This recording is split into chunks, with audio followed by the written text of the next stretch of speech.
감사합니다. 우리 시나브로라는 제목으로 말씀을 같이 나누도록 하겠습니다. 여러분, 오늘 본문은 사도행전이지요. 그런데 누가 나오고 있어요? 모세가 나오고 있어요. 그럼 모세 이야기는 성경 어디에 나올까요? 네.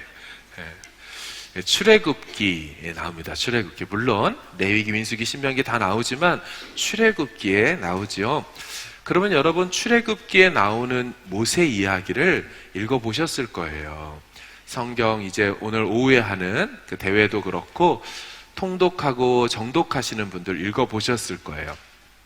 여러분, 읽어보셨을 때 출애굽기의 내용과 오늘 사도행전의 모세의 스토리가 같아요? 달라요? 같지요. 내용이 틀리지가 않습니다. 그렇다면 무슨 얘기입니까? 출애굽기의 저자인 모세, 그 사람은 출생을 역사가 요세푸스에 따르면 예수님 오시기 1520년 전에 태어났다라고 합니다. 그러니까 1500년, 예수님 오시기 1500년 전쯤에 이 모세가 태어나고 출애굽기를 썼는데, 오늘 본문인 사도행전은 누가가 언제 썼냐면 주후 70에서 80년도 정도에 썼습니다. 그러니까 이 모세 스토리의 역사성을 보면 모세가 썼던 주전 1500년대나 1500년 전이나 누가가 쓰는 주후 70년, 요 기간인 1590년 정도가 스토리가 바뀌었다, 안 바뀌었다? 안 바뀐 거예요. 하나님께서 그 성경의 이야기를 잘 보존하여 오셨고, 오늘 우리에게도 이 성경이 주어져 있죠. 성경이 그렇다면 역사가 한 3500년 정도가 되어진다라는 것입니다. 그런데 여러분, 이렇게 스토리가 바뀌지 않고 전해지고 있으며, 또한 오늘 본문의 스데반이 사실은 돌에 맞아 죽어가고 있거든요. 순교하는 장면입니다. 그 순교하는 과정 속에 그가 했던 설교 내용이 바로 오늘 본문이라는 것입니다. 과연 그는 죽어가면서까지 어떤 말을 남기고 싶었을까요?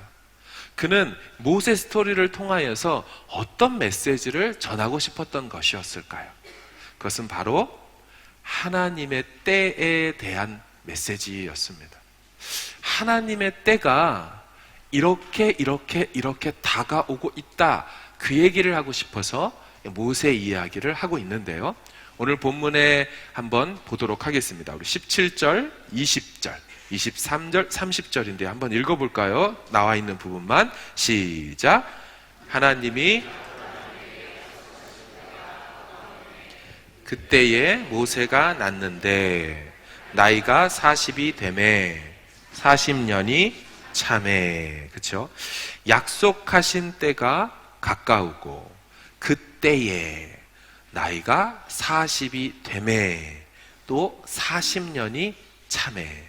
여러분, 한 인생 모세를 보더라도 그의 인생에 하나님의 때가 있음이 나타나고 있죠. 구원 역사 전체를 보더라도 아브라함과 이삭과 야곱과 또한 요셉, 그리고 오늘 본문에 이르러 모세에 이르러까지 하나님의 때가 계속되고 있다. 뿐만 아니라 결국 스데반 집사님은 돌아가시면서 마지막에 뭐라고 얘기합니까? 그 하나님의 구원의 역사의 때가 쭉 이어져 와서 오늘날 이 예수 그리스도에게까지로 이루어져 때가 참에 아들을 보내셨고, 하지만 너희들이 그들을 죽였습니다. 이렇게 복음으로 연결시키고 있습니다. 여러분, 모든 일에는 때가 있어요. 우리는 모세의 생애를 통해서 더 깊이 느낄 수 있죠. 모세의 생애는 크게 몇 등분이 됩니까? 3등분이 되죠.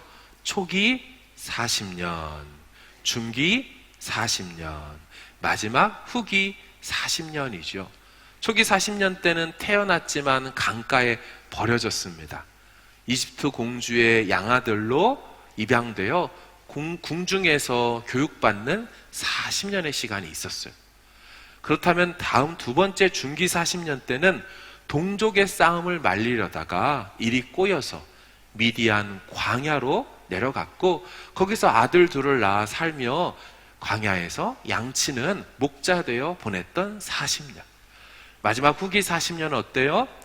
떨기나무 가운데서 불로 나타나신 하나님의 음성을 듣고 이집트로 자기가 태어난 곳으로 돌아와서 하나님의 사명을 감당하는, 출애굽을 감당하는 40년이 되었죠.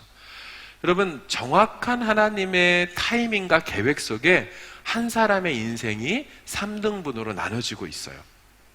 마찬가지라고 생각합니다. 우리를 향한 하나님의 인생 계획과 타이밍이 여전히 있다라는 거예요. 근데 제가 보니까 성경의 인물들을 보면 사람마다 또 다르더라고요. 분명한 하나님의 사람인데 그 하나님의 사람이라고 해서 모두가 그 계획이 같지는 않더라고요. 봤더니 초기 훈련형의 사람도 있고요, 중기 훈련형의 사람도 있고요, 후기 훈련형의 사람도 있고요, 랜덤 훈련형 사람도 있는 것 같아요. 초기 훈련형은 누구냐면 요셉이죠. 요셉. 성경은 그의 나이를 정확히 밝혀주죠. 17세 형님들에 의해 팔려가지고 고생을 하죠. 그러다가 30세 중반 정도 되었을 때, 30세가 되었을 때는 인생의 중반쯤에는 어때요? 총리로서 끝까지 쓰임을 받죠. 요셉을 보면 초기에 하나님이 훈련시키는 인생이었어요. 한 그렇게 그 인생의 커리큘럼을 짜셨어요. 중기 훈련형의 사람이 있는데 그 사람은 다윗이라고 할 수가 있습니다. 다윗도 10대 소년의 부름을 받아서 골리앗을 넘어뜨렸어요. 그것이 어렵다 훈련이라고 보기보다는 승승장구 어려움 없었지요. 하지만 언제 어려움이 다가옵니까? 미갈과 결혼도 하고 이제 어느 정도 자리 잡고 군대 장관까지 되어졌는데 갑자기 인생 중년 갑자기 어느 날 장인어른이자 자신의 직속상가인 사울 왕이 갑자기 정신이 나가서 자기 죽이겠다고 해서 평탄한 중년에 갑자기 광야로 도망다니는 일을 겪게 되었죠. 중기훈련형. 후기훈련형은 누굴까요? 바로 아브라함이죠. 거의 75세까지 자기 마음대로 편하게 살다가 갑자기 75세 때 하나님이 나타나셔서 말씀으로 따라가라고, 어딘지도 모르고 이제 보이지도 않지만 그 걸음을 걸어야 하는 75세부터 그리고 나중에 아들 낳는 100세, 그리고 그 아들이 10세 정도, 10여 세 됐을 정도의 모리아산에서 창세기 22장에 바쳐야 되는 그때까지 인생의 후기에 훈련을 받았던 사람도 있어요. 근데 랜덤한 사람도 있죠. 오늘 본문에 모세가 참 랜덤한 사람입니다. 태어나자마자 나일강에서 죽을 뻔했지요. 그것이 끝나나 싶었는데 40년이 지나자 미디안 강으로 도망쳐야 되는 또 어려움이 있었지요. 그럼 이제 편안하게 사는가 했더니 홍해 앞에서 죽을 뻔을 해요. 그리고 광야에서 물 없어서 굶어 죽을 뻔을 해요. 등등의 랜덤리하게 훈련이 오고 있어요. 중요한 건 여러분, 사람마다 하나님의 계획과 시간표가 다르더라는 것이에요. 그 하나님의 시간표대로 우리 인생은 계속 이어져 가고 있어요. 우리는 어느 위치에 와 있는지 다른 사람과 비교할 수도 없고 그저 하나님을 신뢰하며 믿음으로 따라 걷는 것만이 요구될 뿐이에요. 하나님 순종하며 내가 어느 위치에 있는지 모르지만 가겠습니다. 지금 제 인생에 왜 후기인데 이 어려움이 왔습니까? 어쩌면 하나님이 지금부터 훈련을 시키셔서 쓰실지도 몰라요. 하나님, 저는 왜 이렇게 어린 시절부터 우리 가정에서 어려움을 겪었습니까? 몰라요. 하나님이 요셉처럼 또 에스더처럼 그 10대 시절에 갑자기 어려움을 주시고 훈련시키는지도 몰라요. 중요한 것은요, 우리가 이 하나님의 시간 계획표를 거스르려고 할 때마다 어려움이 생긴다는 거예요. 모세를 좀 볼게요. 우리 23절을 한번 같이 읽어보도록 하겠습니다. 시작.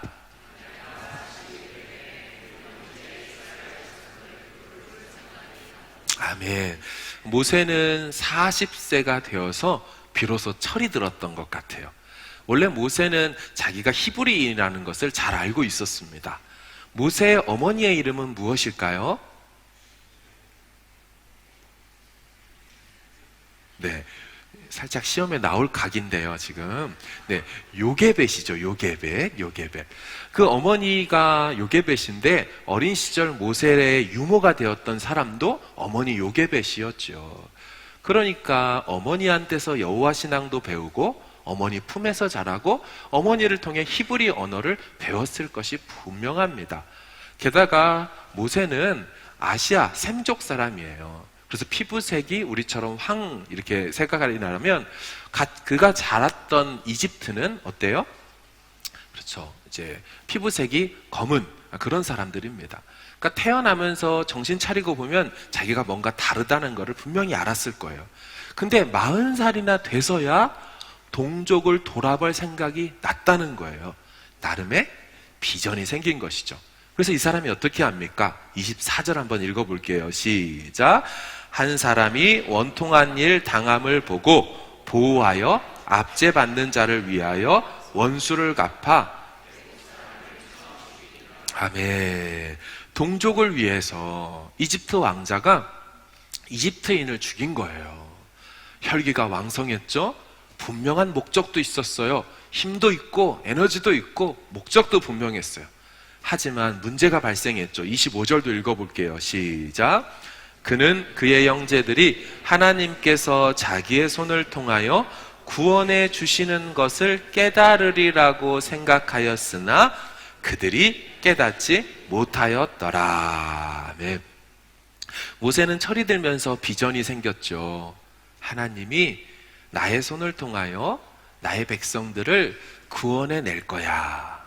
여러분, 이거 잘못된 내용인가요? 맞죠? 모세는 이걸 40세 때 깨달았어요. 그리고 40세 때 이런 비전과 꿈을 품었어요. 그런데 우리가 아시는 것처럼 모세가 80세가 되었을 때 미디안 광야에서 가시떨기 나무 앞에 있었을 때 어떻게 됐습니까? 하나님도 오셔서 뭐라 그래요? 40년 전에 그 얘기 하시잖아요. 내가 너를 통해서 이스라엘 백성들을 구원해 낼 거야. 여러분, 모세는 40살에 이미 알고 있었어요. 그런데 결과적으로 여러분 40살, 40살에 그 뜻이 이루어졌습니까? 아니요, 이루어지지 않았습니다. 왜 안 되었을까요? 비전을 몰랐을까요? 아니에요. 비전 분명했어요. 달라진 게 없어요. 차이는 때가 안 되었어요. 말을 다시 바꿔 말한다면요, 구원자로서 쓰임받을 준비가 아직 그가 안 되었어요. 어떤 준비가 안 되었을까요? 가장 중요한 거는 그가 하나님으로부터의 비전을 받은 적이 없다는 거예요. 잘 보시면요, 40세 때 자기 손으로 동족을 구원하겠다는 것은 자기가 세운 비전입니다. 성경을 잘 보시면 어디 하나에도 모세가 하나님으로부터 그것을 받았다는 내용이 없어요. 하나님께 구하거나 받거나 또 어려움이 생길 때 하나님께 도와달라고 요청을 하는 장면도 하나도 없어요. 그러니까 다시 말하면 하나님이 불러서 주신 사명이 아니라 자기가 세운 비전과 소명이었어요. 여러분, 자기가 세운 비전은요, 이처럼 선교를 가거나 목회자가 되겠다라고 하는 누가 봐도 주님의 일, 주님의 뜻 같아 보여도 자기 안에서 세워진 일이라면 그건 안 이루어지더라는 거예요. 모세는 40세 때 비전과 80세 때 비전이 비록 같았을지라도 하나님으로부터 온 것이 아니었기 때문에 그 내용이 맞았어도 이루어지지 않아 버리는 거예요. 여러분, 그렇다면 지금 우리 안에 있는 비전과 내가 하고자 하는 하나님께서 주신 것 같은 어떤 것이 정말 하나님으로부터 왔는지 내가 세운 것인지를 어떻게 알아차리고 구별할 수 있을까요? 중요한 특징이 있어요. 나로부터 말미암는 비전과 사명은요, 쉽게 무너진다라는 것입니다. 어떻게 해요? 한마디에 상심하고요, 조그만 어려움이 생겨도 포기하고 못한다고 난리쳐 버려요. 자, 다시 본문으로 가볼 텐데요, 여러분 가지고 계신 성경 보겠습니다. 사도행전 7장 26에서 29절입니다. 7장 26에서 29절 같이 읽을게요. 시작. 이튿날 이스라엘 사람끼리 싸울 때에 그가 와서 화해시키려 하여 이르되 너희는 형제인데 어찌 서로 해치느냐 하니 그 동물을 해치는 사람이 모세를 밀어뜨려 이르되 누가 너를 관리와 재판관으로 우리 위에 세웠느냐? 네가 어제는 애굽 사람을 죽임과 같이 또 나를 죽이려느냐 하니 모세가 이 말 때문에 도주하여 미디안 땅에서 나그네가 되어 거기서 아들 둘을 낳으니라. 아멘. 자, 모세의 40세 시절의 비전은 어때요? 자기가 세운 비전 위에 이스라엘을 구원하려고 전날에 이집트인 하나를 처리했어요. 그리고 다음 날에는 동족 간의 문제를 화해하려고 적극적으로 나섰어요. 잘못된 거 없어요. 잘하고 있어요. 하지만 어때요? 반대에 부딪히고 억울하게 한마디 듣자마자 도망치고 포기해버려요. 아예 내려가서 거기에서 아들 둘 낳고 정착해버립니다. 여러분, 단박에 포기해버리는 특징을 갖는 게 내가 세운 비전의 특징이에요. 아직 때가 안 됐을 때 하는 행동의 특징이에요. 하지만 하나님으로부터 온 비전의 특징은 뭐냐면 절대로 포기하지 않게 되더라는 거예요. 여러분, 모세가 나중에 40년이 지나 80세가 됐을 때 하나님으로부터 떨기나무 가운데서 비전을 받은 다음에 똑같이 이집트로 가서 40년 전에 그 일을 하려고 똑같이 하죠. 근데 그때는 어땠어요? 전에는 자기 동족에게 말했다가 거절당하니까 놀래갖고 벌떡 뛰어내려서 미디안 광야로 내려갔어요. 한마디에 상심하고 갑자기 뭐 달려온 것도 아닌데 자기 목숨을 구걸하려고 도망갔어요. 근데 이제는 어떻게 됩니까? 하나님으로부터 온 비전을 받은 그는 이집트 파라오 앞에 서요. 그리고 파라오가 안 보낸다, 못 보낸다 해도 상심하나요? 포기하기는커녕 배짱으로 말해요. 하나님이 말씀하셨다. 내 백성을 보내라. 아세요? 내 백성을 보내라. 모세가 어때요? 안 돼. 이러잖아요. 내 백성을 보내라. 안 돼. 내 백성을 보내라. 안 돼. 이거 몇 번 해요? 모세가 몇 번 해요? 네, 10번 해요. 10번. 여러분, 예전에는요, 동족의 한마디 듣고도 놀래가지고 못해!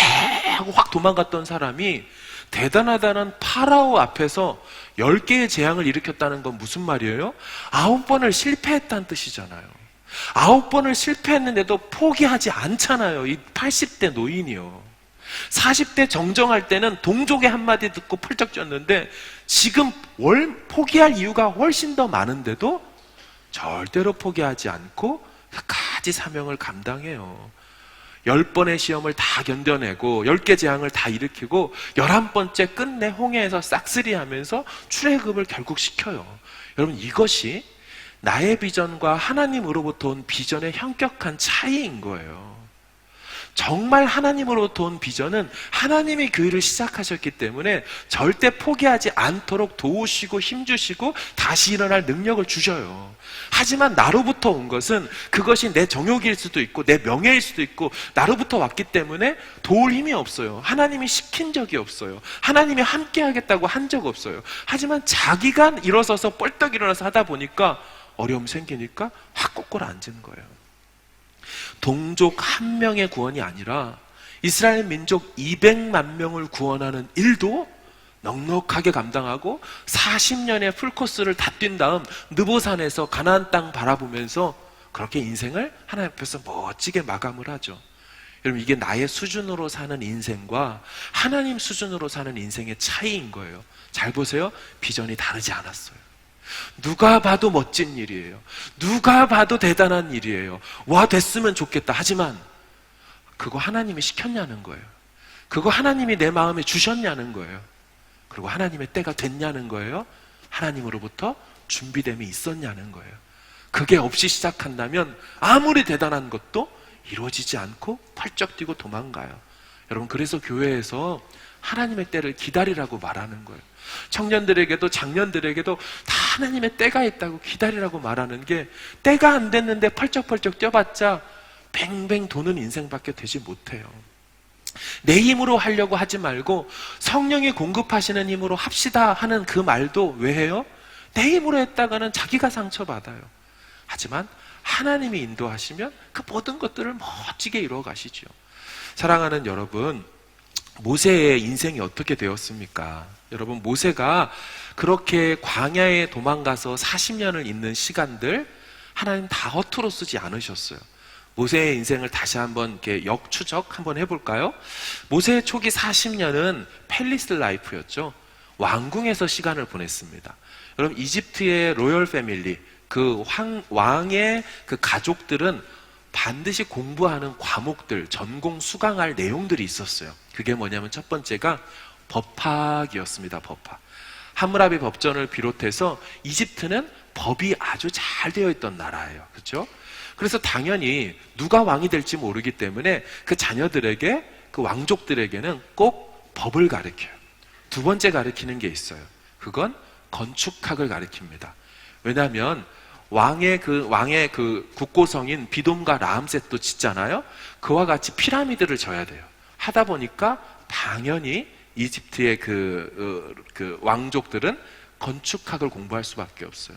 세 번째는 수사학입니다. 빼어나게 말을 잘하는 법을 가르쳐야 배워요. 그래서 언제든지 리더로서 어느 공동체에서 쓰임받도록 하는 거예요. 그렇게 40년이 지나고 난 다음 그 뒤에 40년, 중기 40년은 광야에서 양치면서 광야에서 자기가 원하지 않았지만 생존법을 스스로 체득했죠. 어떻게 해서 40년간 여기에 물이 어디에 있고 어떻게 생활해야 되는지를 배웠어요. 자, 이제 질문입니다. 하나님께서 출애굽을 시킨 다음에 이스라엘 백성들을 시내산으로 데리고 가셔서 무엇을 저들에게 주십니까? 모세를 시내산 꼭대기로 부르셔가지고 뭐를 가르쳐 주셨어요? 십계명이죠. 십계명.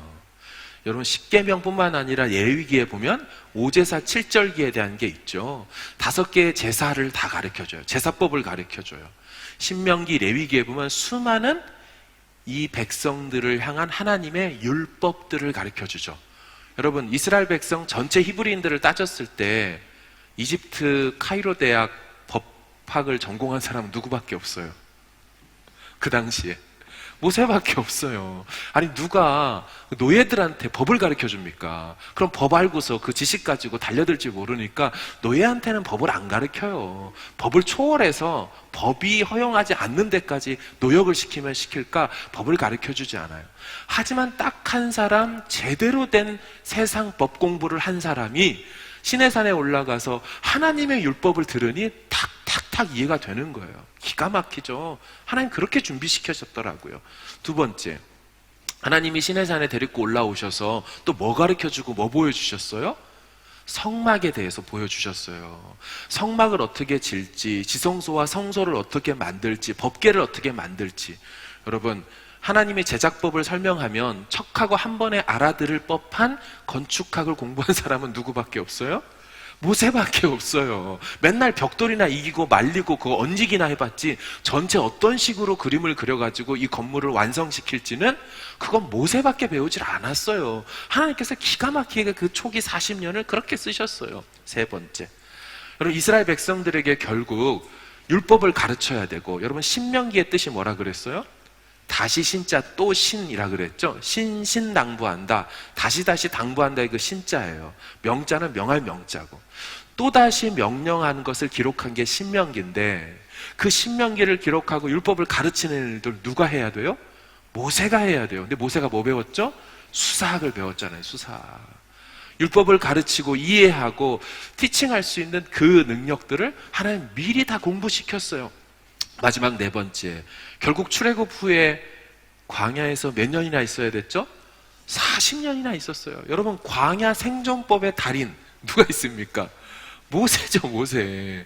같이 나온 이스라엘 히브리 민족들은 고센 땅과 거기에서만 살았었지, 이집트에서만 살았었지 광야에서 살아본 적이 없습니다. 430년간 이집트 왕이 주는 그거 먹고 살았지, 여기서 물 없을 때 어떻게 해야 되는지 그걸 제일 잘할 수 있는 사람은 모세예요. 물론 아무리 잘 알아도 하나님이 반석에서 물을 내주셔야 마실 수 있는 상황이 오긴 하지만 전반적인 광야를 이해하고 이끌어갈 수 있는 리더십의 자격은 정말 모세로 딱 한 사람으로 집약되도록 하나님 그렇게 모세 인생을 이끌어 오셨어요. 여러분, 모세 인생 그렇게 돌아보면 어느 하나 버릴 게 있나요? 하나도 버릴 게 없어요. 마찬가지라는 거예요. 우리 인생도 하나님의 뜻과 계획 속에서 모든 것이 이루어지고 있다라는 것이에요. 하나님의 그 절대 주권을 신뢰하고 살아가야 되는 것이 우리 몫의 태도라는 거예요. 그러나 하나님이 하시니까, 하나님이 알아서 할 것이니까 그렇다면 나는 할 게 없겠네요. 여러분, 이런 태도는 또한 잘못된 거예요. 우리 기독교의 태도는요, 이런 태도예요. 아버지가 일하시니 나도 일한다 라는 예수님의 태도가 우리의 태도인 거예요. 하나님이 주권적으로 섭리하고 하나님이 일을 행하실 것이니까 그럼 나도 믿고 열심히 내 삶 가운데 주의 뜻을 이루렵니다 하며 나아가는 게 바른 건강한 태도인 거예요. 우리 근대 선교의 아버지라고 불리는 중국 내륙 선교를 했던 윌리엄 캐리라는 유명한 선교사님이 계십니다. 그 선교사님이 활동하던 1700년대에는요, 목회자들이 선교에 대해서 좀 이렇게 생각을 했어요. 어떻게 생각했냐면, 선교는 하나님께서 사도들에게만 주신 사명이다.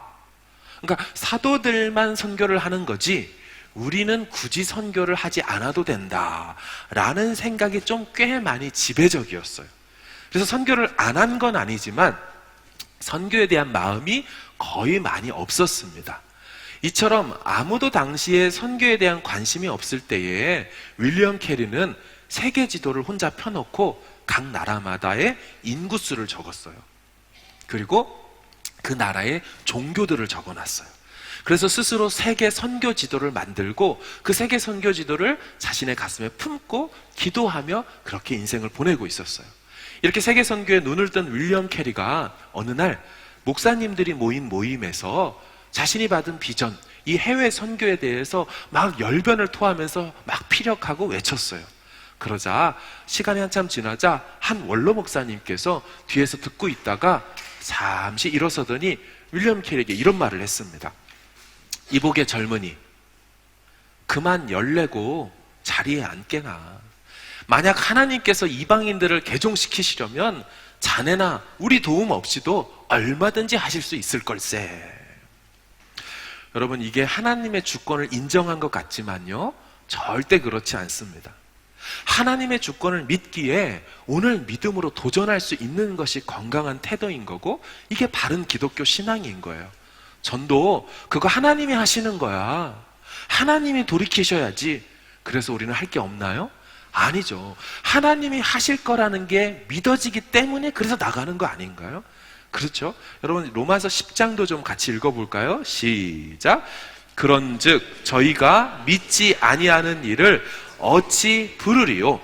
듣지도 못한 일을 어찌 믿으리요? 전파하는 자가 없이 어찌 들으리요. 아멘. 여러분, 로마서는요, 어마어마한 하나님의 주권을 강조하는 그런 그 성경 아닙니까? 10장인데 11장 36절 가면 하나님의 절대 주권으로 끝나죠. 이는 만물이 주에게서 나오고 주로 말미암고 주에게로 돌아갈지어다. 영광이 세세에 영원히 그에게 있을지어다 하며 11장 36절이 그렇게 끝나는 전체적인 하나님의 절대 주권을 강조해요. 하지만 그 안에 어떤 말씀이 있어요? 전파하는 자가 없는데 어찌 듣겠냐? 듣지도 들어보지도 못한 일을 어떻게 믿겠냐? 우리 사람의 태도와 책임을 요구하시더라는 거예요. 사랑하는 여러분, 하나님은 당신의 구원 역사 성취를 위하여 시대마다 하나님의 사람을 준비시키셔서 사용하셨어요.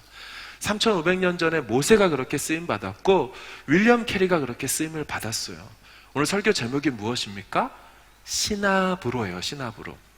이게 순 우리말로 모르는 사이에 조금씩이란 뜻입니다. 저는 하나님이 시나브로의 하나님 같았어요. 모르는 사이에, 우리 눈에는 보이지 않고 내 인생 타임라인 가운데 하나님이 일하시나 잘 모르겠는데 하나님은 돌아보니까 일하셨다는 거예요. 모세가 인생을 돌아보니까 그래서 내게 수많은 사람들이, 아이들이 그 땅에 있었지만 나를 하나님이 왕궁에서 훈련시킨 40년이 다 그런 뜻이 있었구나. 내가 비록 무서워서 내가 그렇게 해서 40년 미디안 광야 생활을 했지만 이것마저도 하나님은 당신의 선을 위하여 합력하여 만들어 가시는구나. 모세가 그렇게 깨닫는 것처럼 우리 인생도 시나브로, 나는 모르지만 조금씩 리틀 바이 리틀 조금씩 인도해 가시더라라는 거예요. 여러분, 하나님의 전능하신 손길 아래서 우리에게 주어진 이 하루를 순종하며 살아가는 것들이 나중에 이게 켜켜이 쌓이다 보면 놀라운 하나님의 구원 역사의 재료가 되고 영광 받으시는 우리의 삶의 자취가 된다는 사실을 믿으시길 주의 이름으로 축원합니다. 여러분, 윌리엄 캐리의 명언으로 오늘 설교를 마치고 싶어요. 화면에 있는 내용을 찬찬히 생각하며 한번 읽어볼까요? 시작. 하나님의 절대 주권과 임마누엘을 믿기에 하나님으로부터 위대한 일을 기대하라. 그리고 하나님을 위하여 위대한 일을 시도하라. 아멘. 하나님의 절대적인 주권과 함께 하시는 임마누엘을 믿기 때문에 어떻게 해요? 하나님으로부터 오는 위대한 일을 기대하라는 거예요. 여러분, 이 위대한 일이라는 게 꼭 윌리엄 캐리처럼 그렇게 낯선 곳으로 선교 나가는 것만을 얘기하는 게 아니에요. 하나님이 하시는 일이면 아무리 작게 보여도 그건 다 위대한 일 아닌가요? 하나님께서 가정으로 나를 부르셨다. 이 아이들의 엄마가 되게 하셨고 이 아이들의 아빠가 되게 하셨어요. 직장에서 내게 만나는 이 사람들은 일주일 동안 5일 동안 나만 만날 수 있는 사람들이고 수시간을 함께 해야 되는 사람들. 그렇다면 내 직장의 영역 속에 하나님은 어떤 일을 하시기를 원하십니까? 난 기대가 됩니다. 하나님, 그거를 좀 나에게 좀 알려주십시오. 하나님으로부터 오는 비전을 꿈꿔보라는 거예요. 그 때를 기다려보라는 거예요. 나아가 하나님을 위하여 위대한 일, 주님을 위한 거는 다 위대한 거거든요. 주님을 위한 위대한 일을 시도해보는 거예요. 우리 삶의 영역, 가정의 영역 하나 그려보시고요. 일터 영역을 그려보시고요. 또 교회 영역을 그려보시고요. 내 머릿속에 떠오르는 20명, 30명의 내 주변에 늘 만나는 사람들을 쭉 적어보세요. 아마 이 펼쳐놓은 요 세계 지도를 펼쳐놓은 윌리엄 캐리처럼 우리 삶의 지도를 펼쳐놓고 이 관계 속에서, 영역 속에서 하나님 어떤 일을 나를 통해 이루어 가실 건가? 그걸 고민해보고 기도해보고 하다 보면 하나님이 내 마음에 감동 주시고 하나님이 내 마음에 희한한 부담감을 주시는 게 있을 거예요. 다른 사람은 다 괜찮다는데 내 눈에만 들어오고 내 마음만 아프게 되는 그 어떤 사람이나 사건과 어떤 장소와 일들이 있을 거예요. 그걸 보고 하나님 왜 그렇죠 나? 남들은 다 괜찮다는데 왜 저 사건이 내 마음에 그렇게 아프게 하죠? 왜 저걸 놓고 기도할 때마다 내게 눈물이 나오죠? 나 원래 안 그런 사람인데. 그걸 붙들고 하나님 앞에 진중하게 나가는 거예요. 그리고 하나님으로부터의 위대한 일을 기다려보고 한번 시도해보고 순종해보는 거예요. 그렇다면 우리가 꼭 중국까지 가는 일이 아니더라도 이 땅 이곳에서 하나님의 사람으로 귀하고도 멋지게 쓰임받게 되는 줄로 믿습니다.